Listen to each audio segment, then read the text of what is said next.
Exponent laws are a little trickier to explain via this video format, but let's do the best we can here. I'll start by reviewing the laws that we looked at in class. We look at them in much more detail in class, but here's a brief overview. When we multiply same bases, there's a shortcut that we can actually add the exponents. This works because you've got 3x's multiplied by another 5x's for a total of 8x's, or x to the power of 8. We have a similar type of rule when we're dividing same bases, and with division you would expect that subtraction would be associated, and it is. So x to the power of 5 means that you have 5x's on top and 3 on the bottom. And what you're going to notice is that most of them divide out and I'm left with 2 of them. So x to the 5 over x to the power of 3. What we're left with is x to the power of 2. The shortcut here is x to the power of 5 minus 3. It's the same way we get our x squared value. Another law is that anything to the power of 0 is equal to 1. This is a bit of a strange one, but if you think of where it comes from, the only way to get a 0 exponent, well, maybe not the only way, but one way I can think of is x to the 3 minus 3, which is x to the 0, and you'll also notice that x cubed over x cubed equals 1. So that's why it works. This looks similar to multiplying same bases, but you'll notice here we only have one base. We only have the one variable x, and it's raised to the power of 3. So this is not an addition. That is not the shortcut, because we're looking at a different situation. X squared to the power of 3 really means multiply this x squared 3 times. So it could be rewritten like this. And as you'll see, we don't get 2 plus 3, 5. We get x to the power of 6. So the shortcut is that, well, how does 2 and 3 make 6? It's actually a multiplication. So when you raise one exponent to another, you can multiply them. And 2 times 3 still gets us x to the 6. Another strange rule, or at least I find it strange, is dealing with these negative exponents. Okay, so I'm just basically with each of these rules giving you shortcuts on how to deal with them, so I hope they're helpful. When we have x to the power of negative 2, oftentimes we want to know what its positive exponent version would be. So if I've got x to the negative 2, what I need to do is figure out how to make it positive, the exponent part anyway. If we remember that anything is a fraction over 1, right? You can write anything as a fraction over 1 because dividing by 1 doesn't change its value. And here's the shortcut. There's a bunch of logic to it, which we covered in class, but here's the shortcut. If you have any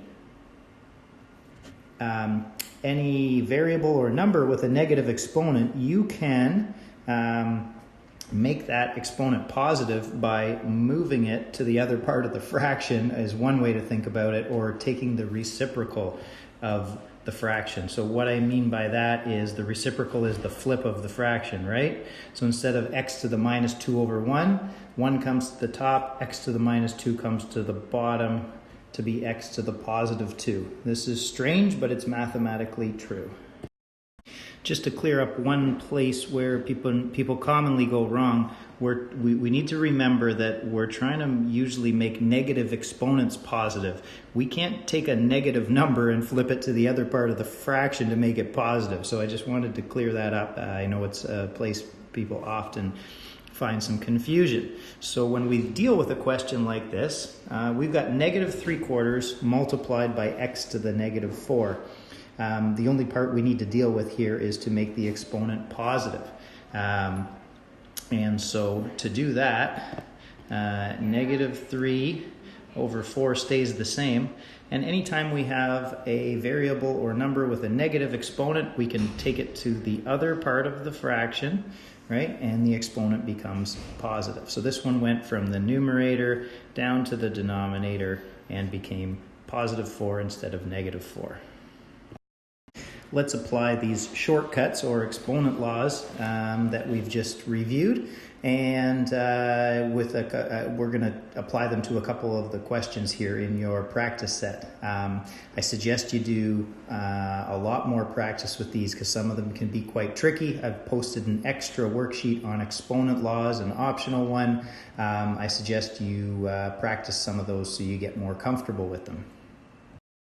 So here we are with 3x squared multiplied by x to the 0, and that's multiplied by x to the power of 2. Everything here is written side by side, so it's all multiplication. The shortcut rule we learned is that same bases, we're allowed to add the exponents. So each of these x's has the same base. They each have their own exponent. So there are so many different ways we could do this question. One way would be just to add up all of the exponents for the x's. So we've got 3 out in front, which has nothing to combine with. And then we've got x squared, x to the 0, and x squared again. So if we add 2, 0, and 2 together, we end up with x to the power of 4. Alternatively, too, if you wanted x to the 0, is anything to the 0 is 1. So you could have eliminated that first, and you would have got the same result. As we move on to something slightly more complex, we're going to have to use a few more of the exponent laws. Okay, so I'm looking through here and seeing what I'm dealing with. Minus 2 is just a negative number, not a negative exponent, so we're not going to be moving that around. We would multiply it, but there's not really anything to multiply it with at the moment. The m to the negative 2, well, we're going to have to deal with the negative exponent. And we also have a power to a power situation, right? Where we have some exponents raised to another power, so we will also deal with those. So as we get going, I've got negative 2. I now need a fraction because the m to the minus 2 is going to come to the bottom of the fraction so that the exponent becomes positive. We've got n to the 4 still on top, and that is going to get multiplied by this set of brackets. And remember, power to a power, we should be multiplying. So 3 times 3 makes m to the power of 9, and 3 times 0 makes n to the 0. You also could have eliminated n to the 0 by making it 1 initially. And I think we can do the rest in one step. We've still got negative 2 there, and we have n to the 4 and n 0, right? So multiplying same bases, we add the exponents. 4 plus 0 is just 4, okay? And then what we also have is m and another m on the bottom. So those are same bases we're dividing, so we subtract m to the 9 and m squared. So 9 minus 2 makes m to the power of 7. You could rewrite this in alphabetical order, would be one way to do it. But actually even your answer key, look at that, has them out of alphabetical order. So I guess we'll just leave it. The last example we'll do is even more complex looking. So we've got a whole bunch of things raised to an outer exponent. The way that I'm going to start this is to simplify what I can within the brackets, and then I'll apply the outer cube at the following that.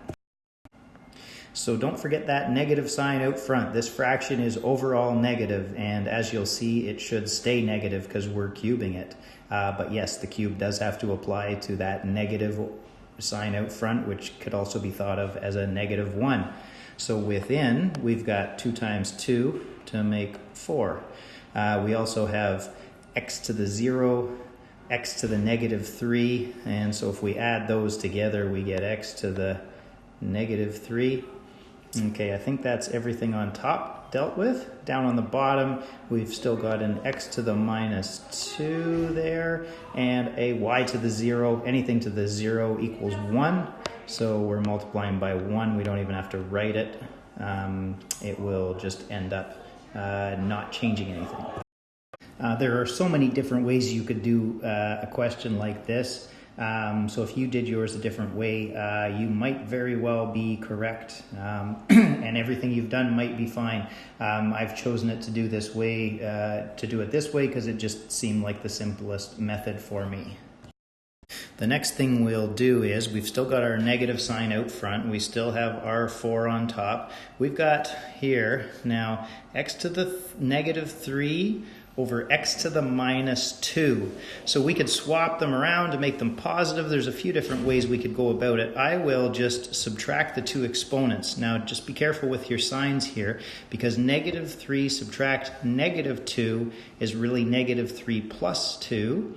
For a total of x to the minus 1.